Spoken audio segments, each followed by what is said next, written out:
बुद्धीची मंत्रणा युक्तीची यंत्रणा कळ दुष्ट दुर्जना प्रलयंकर हा संतांचं रक्षितो शत्रूंनी खंदतो भावंड भावना संस्थापितो ऐसा युगे युगे स्मरणीय सर्वदा माता पिता सखा शिवभूपतो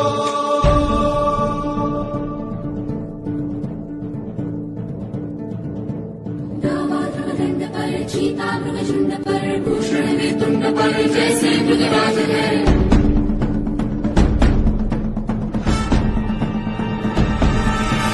तेजतम अंश पर कन्यजनी कंस पर कोमलिच्छ वंश पर